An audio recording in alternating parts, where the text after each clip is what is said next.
저는 올해로 32살로 자영업을 하고 있는 사람이고 남편과 결혼한 지 이제 겨우 1년하고 10개월 정도가 지났습니다.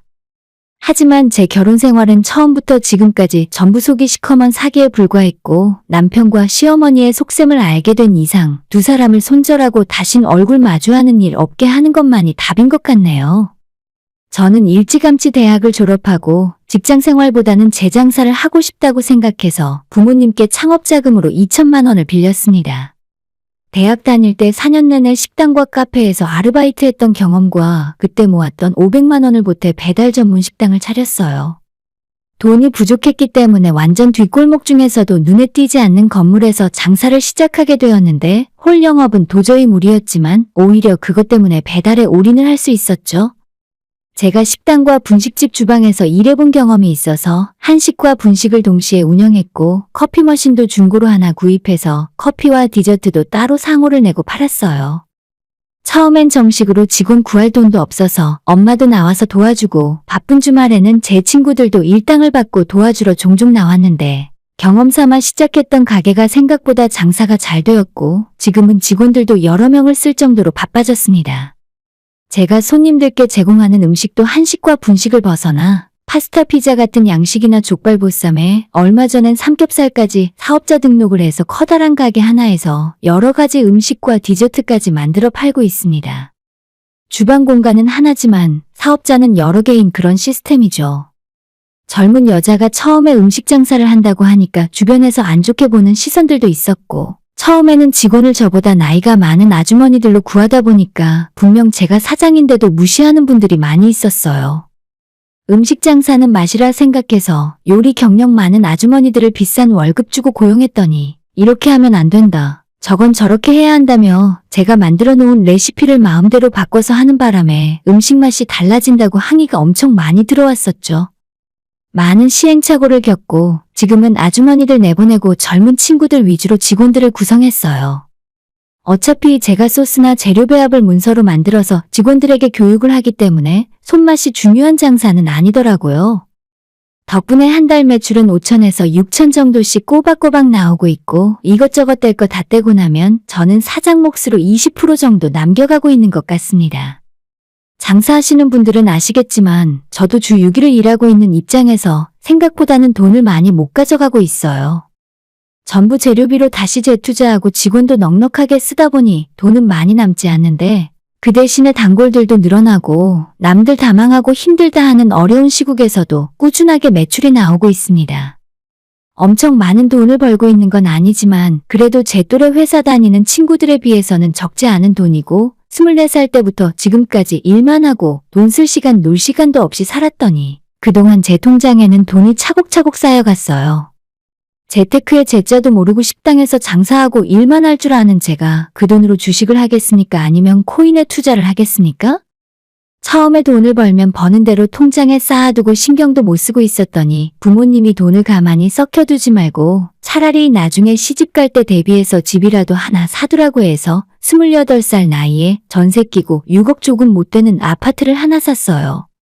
저는 당장 부모님 집에서 살고 있으니 그 집에서 살 이유도 없었고 결혼할 남자는커녕 장사 시작한 뒤로 만나는 남자가 하나도 없었기 때문에 일단 집이라도 사놓으면 나중에 시세 차익을 얻든 남자를 만나서 신혼집을 차리든 어떻게든 되겠지라는 생각이었죠. 하지만 농담 반 진담 반으로 결혼 준비 겸해서 집을 사뒀더니 생각지도 못하게 인연이 생겨서 연애를 시작하게 되었고 눈이 맞아 1년 만에 결혼까지 하게 되었습니다. 정말 집신도 짝이 있다고 몇 년 동안 연애 한 번 못하고 주변에 멀쩡한 남자 하나 없다가 아파트를 등기치고 석 달도 안 지나서 저 좋다고 따라다니는 남자가 하늘에서 뚝 떨어지더라고요. 그렇게 연애 1년 짧게 마치고 바로 결혼해서 같이 살게 되었는데 당연히 집은 제가 사둔 아파트에서 시작하게 되었고 전세금 빼주면서 당시에 제가 가진 돈이 좀 부족해서 1억은 담보대출을 받았어요. 남편은 저보다 5살이 많은 평범한 직장인이었고 저처럼 20대 중반에 대학 졸업하고 식당을 하다가 2년 만에 망해서 폐업하고 현재까지 중소기업을 다니고 있었습니다. 시아버님은 남편 군대 갔을 때 돌아가셨고 결혼 전에는 홀어머니 모시고 둘이 살고 있었어요. 그래서 그런지 평소 어른들에게 깍듯하게 잘하고 정이 많은 착한 남자였습니다. 아니, 그런 것처럼 보였습니다.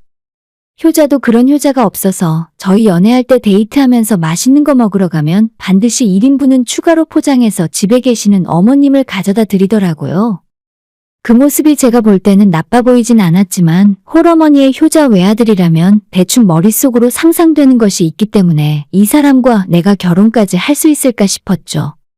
아니나 다를까 결혼 준비하면서 남편은 은근히 제게 시어머니랑 같이 살면 안 되냐는 식으로 이야기했고 저는 앞으로 우리가 아이 낳고 살 텐데 어머님까지 모시고 살면 불편하고 좁아서 절대 안 된다고 딱 잘라서 거절해버렸습니다. 오빠 미안한데 나는 시어머니 모시고 살 수 있는 그런 성격의 사람이 아닌 것 같아. 그런 여자 만나려면 다른 사람 찾아봐. 난 절대 못하니까. 이런 이야기는 확실하게 이야기 안 하면 결혼 생활하는 내내 계속 미련이 남고 다툼이 생길 것 같아서 초반에 확실하게 못을 박았습니다. 만약 너가 나중에라도 홀로 계신 어머니 모시고 살고 싶으면 나랑 결혼할 생각하지 말고 너가 혼자 평생 모시고 살던가 아니면 지금 당장 헤어지고 시어머니 모시고 살아도 좋다는 착한 여자 찾아서 결혼하라고 분명하게 이야기했어요. 제가 집에서 살림하는 사람도 아니고 하루 종일 가게에서 일을 해야 하는데 저녁에 퇴근하고 집에 와서 시어머니 눈치 보면서 살고 싶은 생각은 전혀 없었습니다. 홀어머니 모시고 싶어하는 남편이 잘못된 것도 아니고 같이 살고 싶지 않은 제가 잘못된 것도 아니잖아요. 그냥 저는 싫을 뿐이니까 그런 이야기할 거면 나랑 결혼하지 말라고 이야기한 것뿐입니다. 제가 워낙 단호하게 선을 긋고 이야기하니까 그 뒤로 시어머니 모시고 같이 살자는 말은 하지 않았고 대신 어차피 가게 마감 시간 때문에 저는 항상 퇴근을 밤늦게 하니까 저 오기 전까지 어머님이 집에 오셔서 남편이랑 저녁 먹고 시간 보내는 정도는 뭐라고 하지 않겠다고 이야기했었죠. 저는 이 정도까지만 해도 제가 진짜 많이 양보한 거라고 생각했어요. 어머님 사시는 곳이 우리 집에서 차로 15분 정도 걸리는데 남편이 회사 퇴근길에 어머님 댁에 들러서 놀다 오던지 아니면 우리 집에 모시고 와서 저녁 먹고 가면 저랑 마주칠 일도 없을 거고 아무 상관 없을 줄 알았습니다. 그렇다고 해서 시어머니랑 완전 담 쌓고 안 보고 살겠다는 건 아니지만 저도 하루 종일 힘들게 일하고 온몸이 땀에 쩔어서 밤늦게 집에 오는데 그런 모습으로 시어머니 마주하고 싶진 않았어요. 남편이 얼마든지 시어머니를 집에 데려와도 괜찮은데 다만 제가 퇴근하기 전에 집에 모셔다 드려서 저랑 마주치지만 않게 해달라고 이야기했었죠. 어차피 모시고 살지는 못하니까 이 정도까진 내가 양보해야겠다는 생각이었습니다. 남편도 제 말에 동의했고 앞으로 절대 모시고 살자는 요구는 안 하겠다고 해서 결혼식을 올리게 되었어요. 제가 미리 사둔 집에 전세 살던 세입자를 내보내고 남편이 혼수를 맞춰서 들어왔어요. 사실 혼수를 남편이 맞췄다고는 하지만 모아둔 돈도 별로 없었기 때문에 카드를 많이 사용했고 결혼하고 나서도 6개월 정도 카드값 갚느라고 남편 월급의 대부분을 사용했습니다. 사실 결혼 전에 시댁에서 시어머니가 혼수 보태주겠다고 2천만 원을 지원하겠다 말씀하셨는데 시댁 사정 뻔히 알고 있는 상황에서 그 돈을 어떻게 받겠어요? 남편에게 그 돈 차라리 받지 말라 하고 일단 남편 카드로 긁고 알아서 돈 갚으라고 했었죠. 어차피 은행 대출은 제 집이니까 제가 갚으면 되고 생활비는 별로 돈 나갈 것도 없겠더라고요. 남편 버는 돈에서 결혼하기 전부터 있었던 본인 빚 갚고 혼수 맞춘 카드값 갚고 시어머니 용돈 드리고 나면 겨우겨우 남편 용돈 정도 남았습니다. 그래도 저는 상관없었고 어차피 남편에게 경제력으로 대단한 기대를 한 건 아니라서 크게 신경 쓰지 않았어요. 지금까지 남자를 몇 번 만나본 적도 없었고 사랑하는 사이에서 계산적으로 상대가 얼마를 썼는지 따져가며 머리 굴리고 싶지 않았기 때문에 사람 착한 것 하나 보고 결혼해버렸죠. 그렇게 결혼하고 나서 최근까지도 시어머니가 우리 집에 자주 찾아오셨습니다. 어차피 저는 일하는 날이면 오전에 일찍 출근하고 밤늦게 집에 돌아왔기 때문에 사실 어머님이 제가 없는 동안 집에 오시던 말던 제 눈에만 안 보이면 별로 상관하지 않았었죠. 제가 10시쯤에 출근하고 나면 낮에 비어있는 집 비밀번호 누르고 들어오셔서 저희 집 주방에서 반찬도 만드시고 빨래와 청소도 하고 저녁에 남편 퇴근할 때까지 그렇게 계시다가 같이 저녁 드시고 8시, 9시쯤에 댁으로 돌아가신다고 들었어요. 솔직히 어머님이 안방 화장실 청소까지 싹 해주시고 제 속옷 빨래까지 다 해주시는데 민망한 마음도 들었지만 감사하기도 했습니다. 제가 집에 돌아오면 너무 피곤해서 도저히 집안일을 할 정도 상황이 아니었거든요. 알아서 해주시니 고마웠고 저도 그 마음을 남편 통해서 용돈으로 종종 전해드렸습니다. 이런 결혼 생활이 오래 계속되면서 사실상 내 집이고 신혼집인데 남편과 제가 있는 시간보다 어머님과 남편이 있는 시간이 훨씬 길었습니다. 제가 밤늦게 퇴근하고 집에 돌아오면 다음날 아침 출근해야 하는 남편은 잘 시간이고 제가 직업상 늦게 자고 8시쯤 눈을 뜨면 남편은 이미 출근해버리고 없었거든요. 저는 장사를 하고 남편은 직장 생활을 하다 보니 서로 휴일을 맞추기도 힘들었고 한 집에서 같이 살긴 했지만 자연스럽게 부부가 대화를 하면서 서로의 생각을 알아갈 시간이 부족해져만 갔습니다. 지금 와서 생각해보면 어머님과 남편이 사는 집에 제가 끼어들어서 잠만 자고 나가는 것처럼 느껴지지만 당시에는 별 생각 없이 지냈어요. 남편과 얼굴을 많이 볼 수는 없었지만 왠지 모를 안정감도 들었고 집안일도 어머님이 다 해주시는 덕분에 생활 자체도 불편함이 없었거든요. 하지만 제가 그렇게 마음 놓고 지내는 사이에 남편과 시어머니는 뒤에서 저 몰래 차근차근 다른 속셈을 꾸미고 있었어요. 제 기억으로는 지난 연말부터 갑자기 남편이 저한테 시어머니 덕분에 생활하기 너무 편하지 않냐고 이야기하더라고요. 우리 엄마가 왔다 가면서 집안일 신경 쓸 것도 없으니까 솔직히 당신도 편하지. 일에만 집중할 수 있고 지금까지 한 번도 마주치고 불편하게 한 적도 없잖아. 그런 식으로 몰아가는 이야기를 꾸준하게 재개하고 은근히 시어머님이랑 한 집에 살아도 불편함이 없을 거라는 식으로 세뇌하려고 했어요. 하지만 그때는 저도 결혼하고 난 뒤로 시어머니가 제 집에 들락거리는 것이 생각보다 나쁘지 않아서 그냥 앞으로도 계속 이렇게만 지내면 좋겠다는 식으로 대답하고 넘어갔습니다. 그러나 제가 생각하는 것과 남편과 시어머니가 생각하는 것이 완전 달랐었고 저는 얼마 지나지 않아서 남편이 왜 그때 나한테 그런 소리를 했는지 알게 되었습니다. 정말 생각지도 못했는데 어느 날 퇴근하고 집에 돌아와 보니 어머님이 그 시간까지 안 돌아가시고 집에 그대로 계셨습니다. 어머님 오늘은 주무시고 가세요? 미리 말씀하셨으면 작은 방에 이부자리 준비해놨을 텐데. 저도 그렇게까지 정없이 빡빡하게 굴 생각은 없어서 어쩌다 하루 정도는 어머님이 자고 가실 수도 있겠다는 생각을 하고 있었습니다. 그런데 제 말에 어머님은 이리 와서 앉아보라며 남편과 셋이 앉아 처음으로 진지한 이야기를 하게 되었어요. 어머님은 지금 사시는 집을 부동산에 내놨다 하셨습니다. 내가 우리 아들이 장가가니까 나 혼자서 방 2개짜리 집에서 살 필요가 없겠더라. 혼자 살 만한 곳으로 이사 가려고 부동산에 집 내놨어. 근데 집에 혼자 있으려니 집 보러 오는 사람들이 문을 열고 들어오니까 여간 불편한 게 아니더라. 조만간 집 나갈 때까지 이 집에 며칠만 있어도 될까? 갑자기 당황스러운 이야기였지만 완전히 이해 못할 상황은 아니었기 때문에 편하게 하시라고 저희 집 작은 방 하나를 내어드렸어요. 어머님 사시는 집이 조금 오래된 빌라였는데 남편 대학 다닐 때부터 15년 가까이 계속 살아온 집이라 하더라고요. 집이 낡긴 했어도 집주인이 좋은 사람이고 전세금도 지금까지 딱 한 번만 올려받아서 주변 시세보다 훨씬 저렴한 집이었는데 갑자기 그 집을 왜 내놓고 이사 가려고 하는지 사실 이해는 가지 않았어요. 하지만 그게 다 계획대로 짜여진 각본이었고 어머님을 집에 들인 건 제가 스스로 제 무덤을 파는 결과를 불러왔습니다.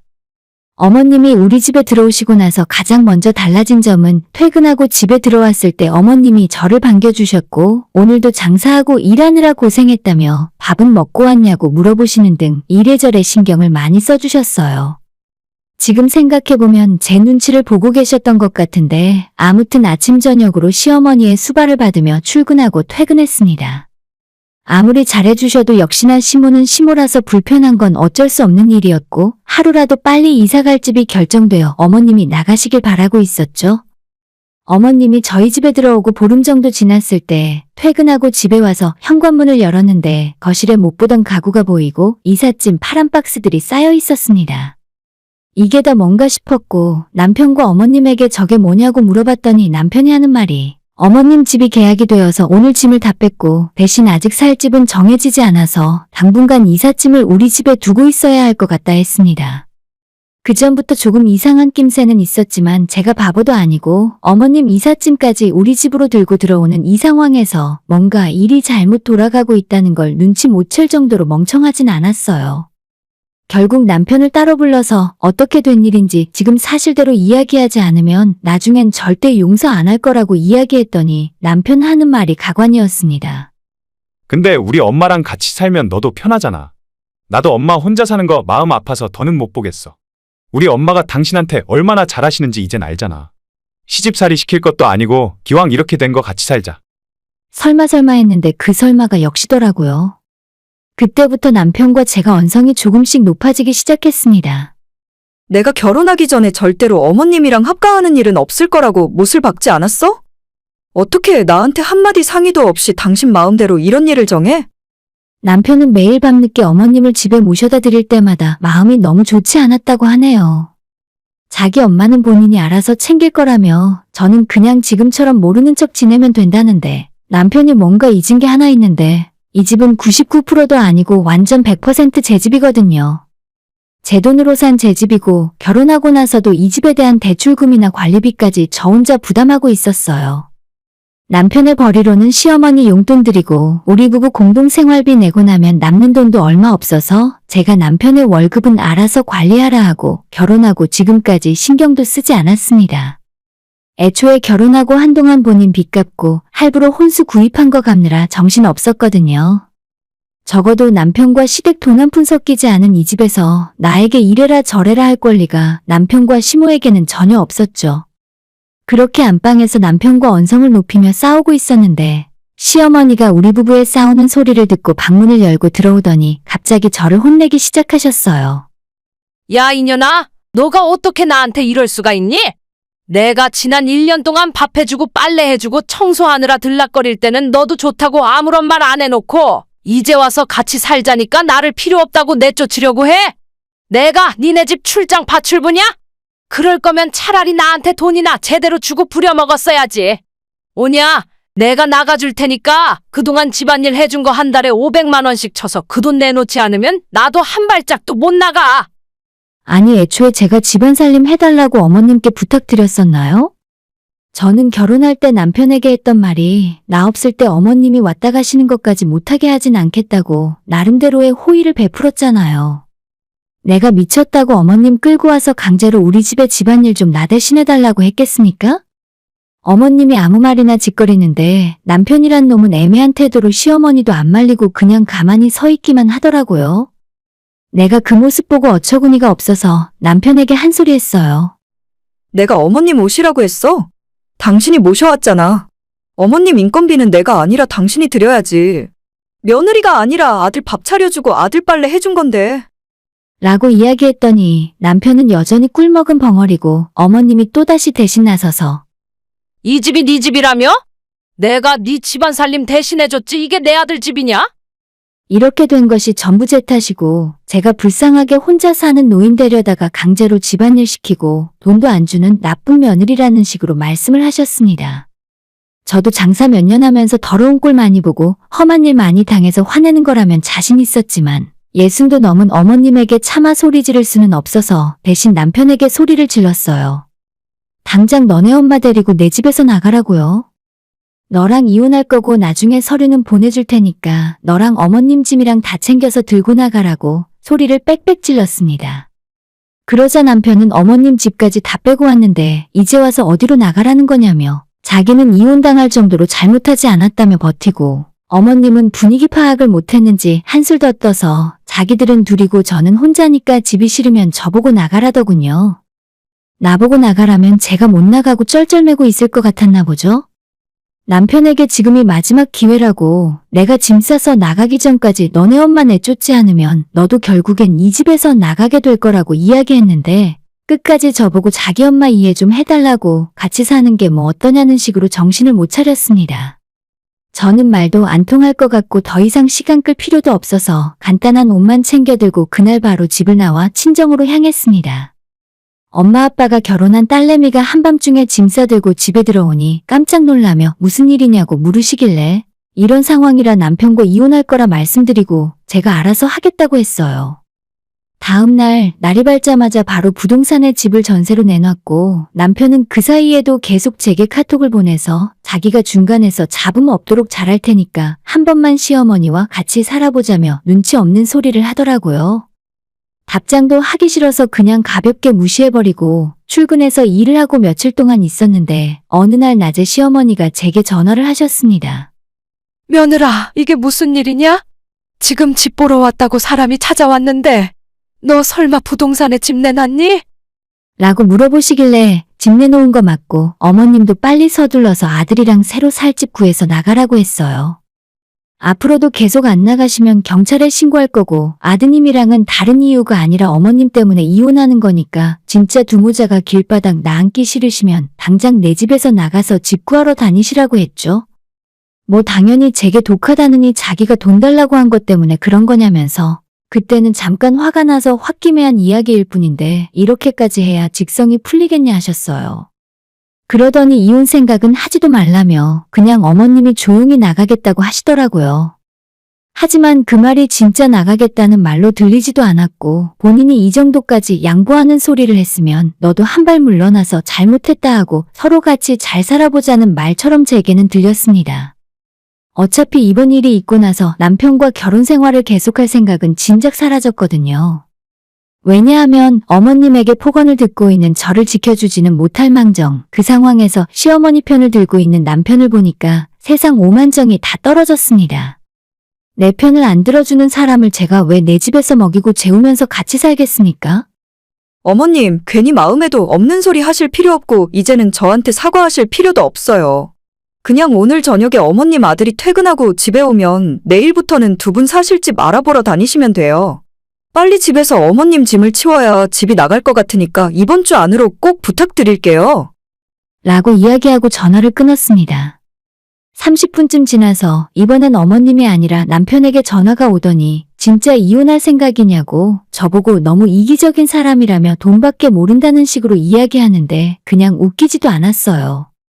긴 말할 필요 없고 진짜 험한 꼴 당하기 전에 빨리 당신 엄마 모시고 살지 말아봐. 나는 더 이상 할 말 없어. 이번 주 지나면 사람들 불러다가 내 집에서 강제로 쫓아낼 거야. 라고 이야기하고 전화 끊고 그 뒤로 오는 전화는 받지도 않았습니다. 저보고 집이 싫으면 집에서 나가라고요? 집주인이 집에서 나가면 그 집은 팔거나 세를 주는 겁니다. 공짜로 눌러앉아 살던 군 식구들은 내쫓기는 것이 당연한 일이고요.